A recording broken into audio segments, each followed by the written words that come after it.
Yo, Benishano, what up? Let's talk about the younger sister of Oya, whose name is Ayaó. Pronounced Ayaó. Emphasis on the O. Ayaó. Forgive me for the poor lighting. It's nighttime and there's simply no light in this room other than that one. Okay? So, the younger sister of Oya, Ayaó. This is an Adimu Orisha, meaning that this Orisha is it can be received without needing to be put on the head. That's not the only definition of Adimu Orisha. Just this happens to be an Adimu Orisha. Not unlike Olokun, receiving your warriors, Asuhano. These are orishas that can be received without needing to have the whole Gariocha ceremony on your head and being crowned. So, I could have received Ayaó without having to have a watala on my head. It is advisable for children of Oya to receive Ayaó. But if it comes out in your ita that you got to receive Ayaó, then you receive Ayaó. Ayaó is, and of course I always have my notes. Ayaó is a witch. There are people that, like me, I personally do not have Ayaó. So I'm only touching the surface. But just in general, the basic stuff. Ayaó is a witch. Ayaó lives, some say in the clouds, some say in the roots of the saber tree.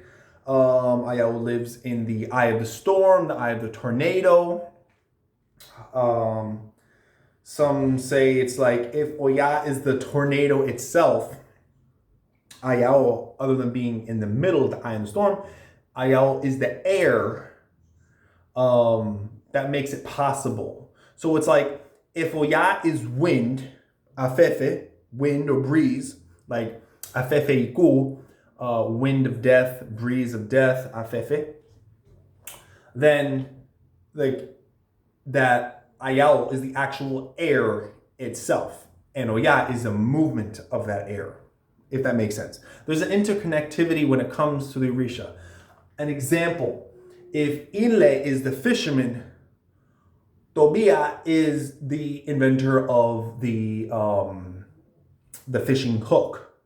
I don't know if I'm pronouncing that name. Tobia, Tobia. Where the emphasis is, I don't know. But you have Ile, who's a fisherman, and then an inventor, and then another Orisha who's the inventor of the fishing hook.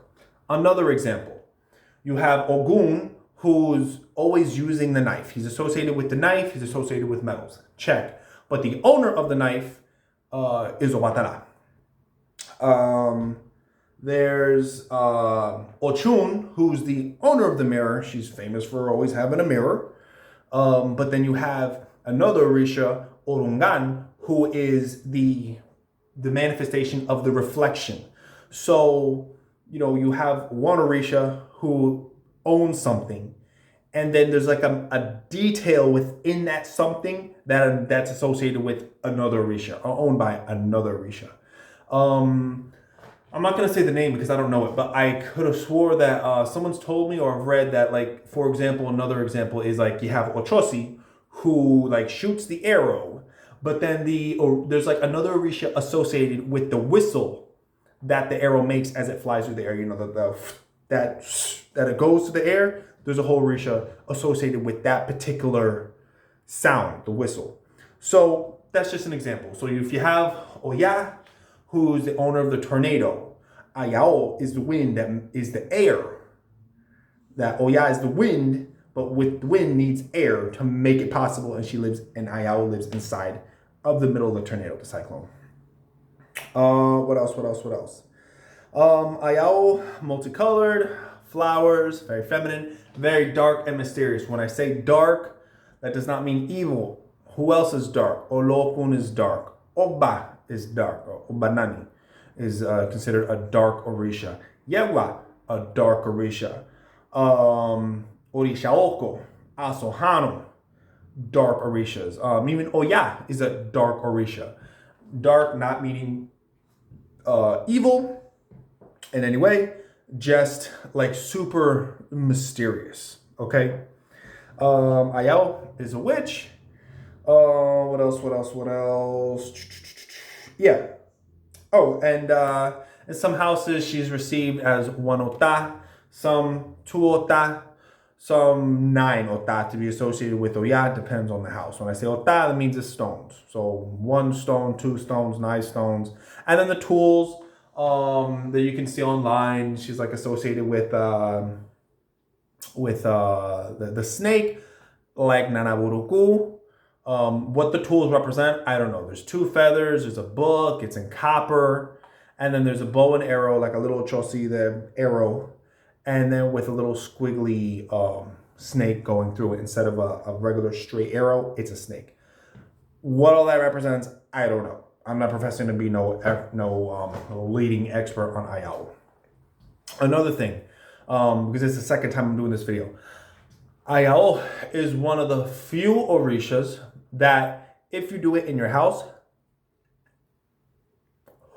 that Ayaó, some people, when they have Ayaó in their house, they put a bóveda around Ayaó. They put the 7 glasses or 1 glass or 9 glasses, whatever, maybe 9 because associated with Oya, glasses around Ayaó, a bóveda around Ayaó. Like the same way you have a bóveda, you have Ayaó and then a bóveda around.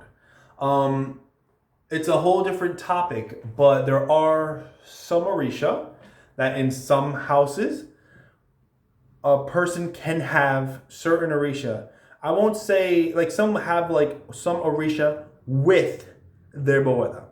Now I'm always saying, like, don't mix stuff. There's no like sancocho. I'm against sancocho, but I gotta let you know how it is. There are some orisha in some houses that people will put with their bóveda or next to their bóveda or underneath the table of their bóveda, olokun. Why olokun?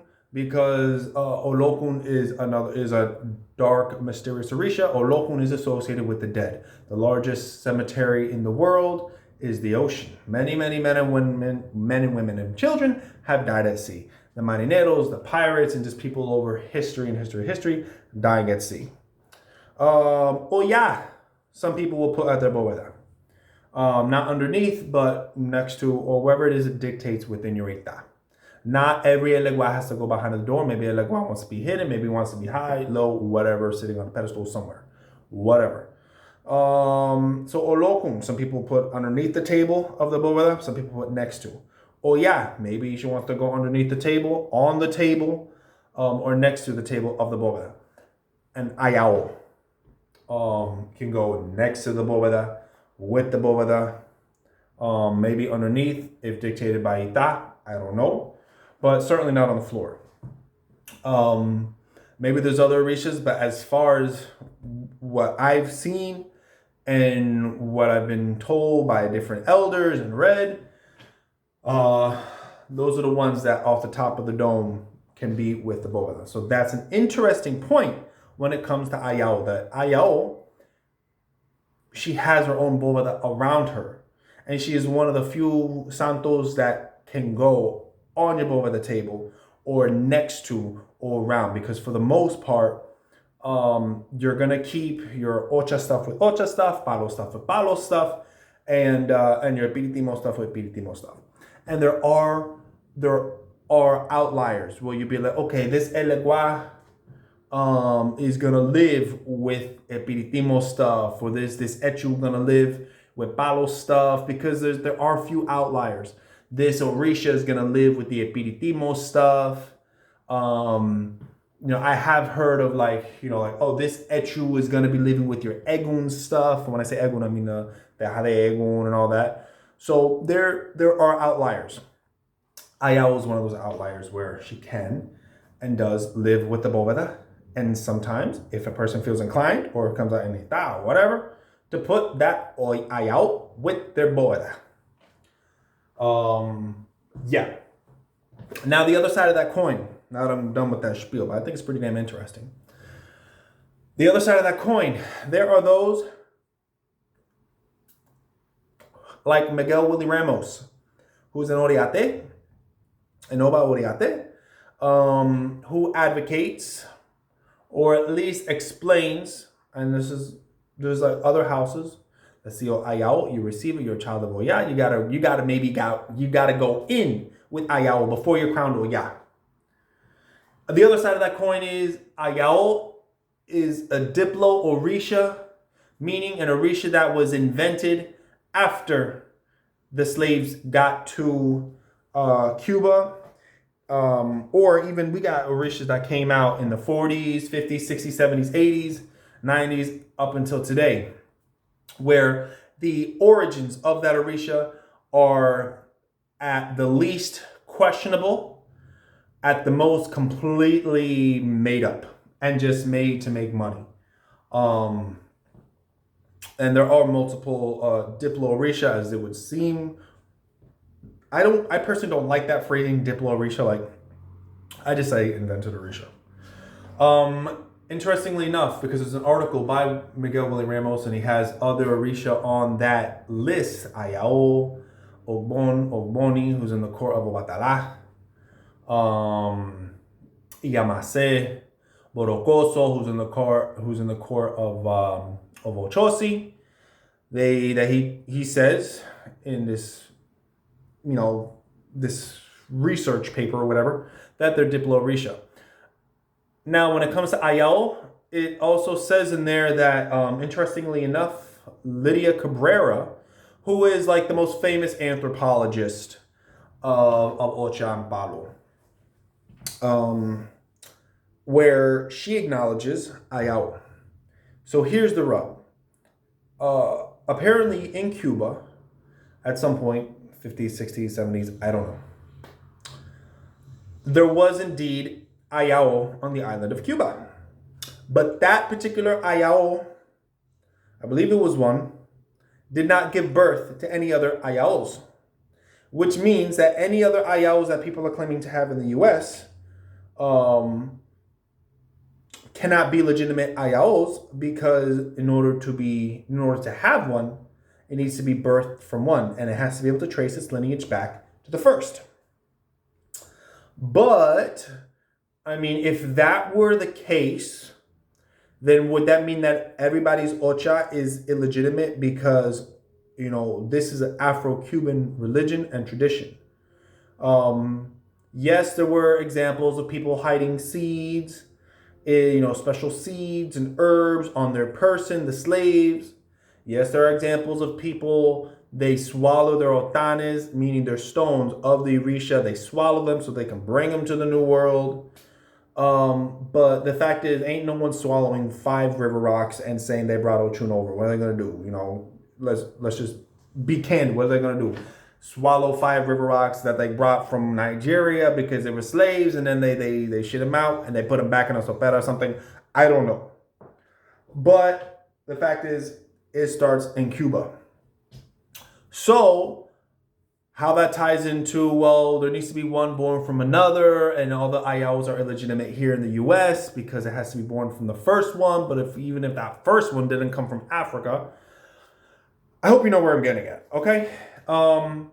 Whether I believe Ayaó is legitimate or not, I'm not the judge. There's plenty of people that got Ayaó.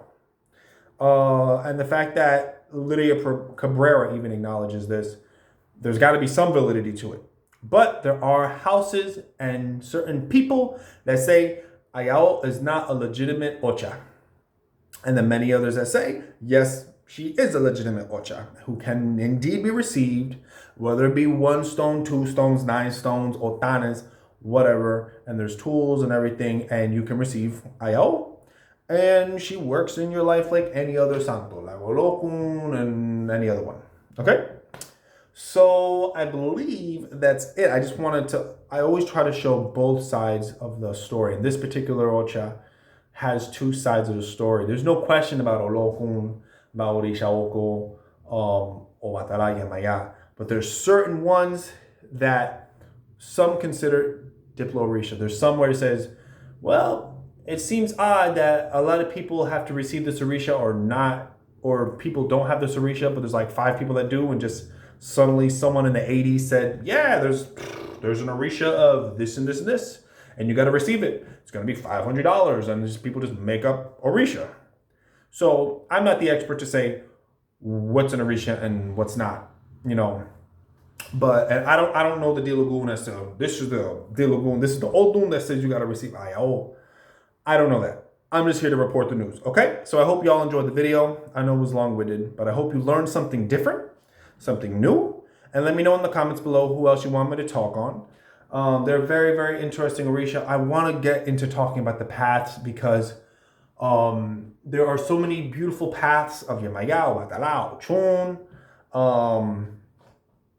and all the videos that I ever see, they're always in Spanish. So I really want to do videos also on the paths, aside from the Sancocho videos and all that. But let me know what else you want to see, what else you want to hear, and what other content that you think I should cover. Okay? Peace out.